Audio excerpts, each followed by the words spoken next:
Another company on the high street unsuccessfully. They were unable to remove this dead skin from the patient's ear. This dead skin was causing not only hearing loss but itchiness and irritation. You wouldn't really say that the skin is occluding the ear canal, it's just coating the surface of the ear canal. And the skin is slightly infected, you can tell by the colour.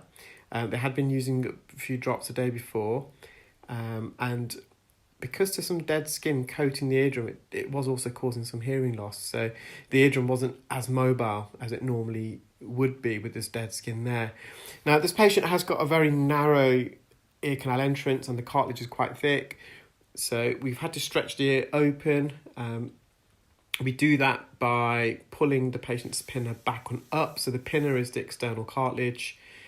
So the satellite dish of your ear, I elevate that back on up to straighten and widen the ear canal. I then insert the endoscope, as you can see, and the endoscope acts almost like a door stop, which then opens up the ear. So I can just about there, you can see, insert my, I'm using a fine end at the moment. Previously I was using a full Zollner suction probe. So this skin, we sort of removed the posterior layer of dead skin. We're now on the anterior canal wall. And in a moment, you'll see me approach the eardrum very delicately to remove it off the eardrum. Because the patient has got a slight ear infection, the skin is slightly infected, there's a lot of humidity in the ear, and you may have noticed when I insert the iClearScope endoscope into the ear, at first there's a bit of condensation, a bit of fogging. However, that dissipates almost immediately after I put the suction probe in. If I just left the endoscope in there for a few more seconds, it would have naturally just dissipated. That's one of the benefits of an endoscope. So the endoscope itself, the rod lens system, so think about an endoscope like a telescope. You've got a series of lenses, rod lenses, sequentially adjacent to each other, which gives you the image. And then coating these rod lenses are a series of fibre optics, bundles of fibre optics. And this transfers light into the ear, and it also helps bring the image back. And the fibre optics, because they coat the entire length of the rod lens system of an endoscope, they add a slight bit of heat, and this heat then helps prevent fogging. So fogging happens when you've got moisture, humidity in this case an ear, and it naturally condenses against the coldest surface. So because the ear temperature is higher than the temperature of the lens of the endoscope, you get fogging on the lens of the endoscope. But with an endoscope, after a few seconds, the fibre optics, because they are sending light across the fibre optics, there's a slight bit of heat there, which helps evaporate the fogging. So we're just on the eardrum here. You can see this crusty layer of dead skin. We're just slowly peeling it off. You need a really, really steady hand here. We don't want to be causing any injury or making any contact with the bony part of the ear canal or the patient's eardrum. So you can see 3/4 of the patient's eardrum. It's just the superior anterior quadrant, and slowly but surely I managed to peel that off as well. And once at the end of this procedure, I'm going to again show you the pre-examination video so you can just compare what it was like before and after. Some people say, why wouldn't you just flush it out with water? Irrigation in the UK, or syringing as it's previously known, it's no longer used as much in the UK. I would say some clinics still do, but irrigation has inherent risks.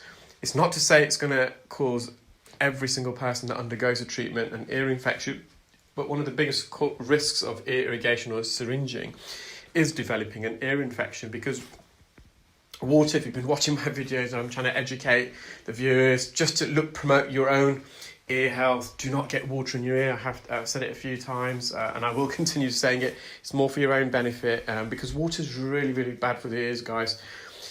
Just say we've got 100 people and every one of those 100 people get water in their ear regularly.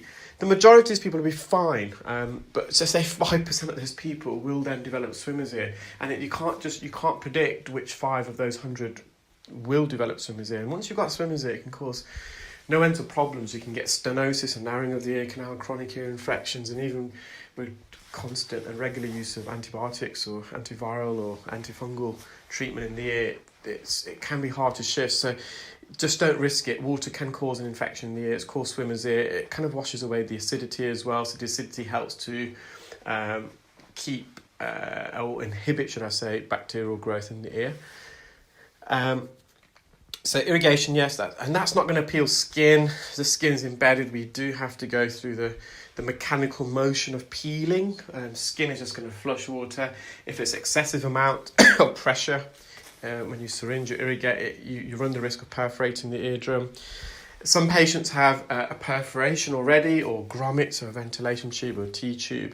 Therefore, you can't use irrigation or syringing in those circumstances, because the water can enter the middle ear through the grommet or perforation, which then can cause quite a severe middle ear infection. It can lead to meningitis or brain abscess. So worst case scenarios, it can be life-threatening if you get middle ear infection, and it's not treated. So many people get ear infections in the middle ear.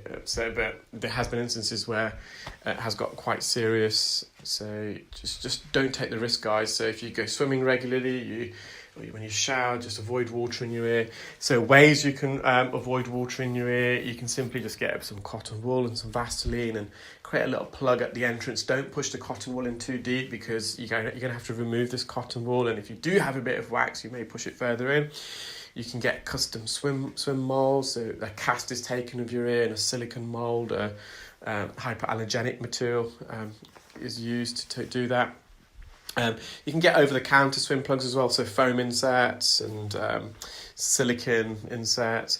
There's also some sprays out there. In the UK, we've got something called Earroll Swim, so it's a combination of olive oil, which is hydrophobic, so it provides a waterproof coating of the ear canal. So this is the pre-procedure video, should I say, and again, I'm going to play you the post-procedure video so you can just make a comparison. So so this Earroll Swim, and it also says tea tree. So tea tree has some antimicrobial properties. So if you do get some bacteria that's left behind in your ear following swimming or bathing or showering, the tea tree can help kill that bacteria or inhibit its growth. You can get a swim headband as well. So these headbands, they're not as effective, I don't think, but they just wrap around, or not as effective as a swim mold. They're going to be more effective than the Earroll Swim, because obviously that you still are allowing water in. A swim headband, it's like a headband that goes over your ears, trying to stop water entering. So that's not going to be as effective as a custom-made swim mold, for example, but it's better than nothing. So do take good care of your ears.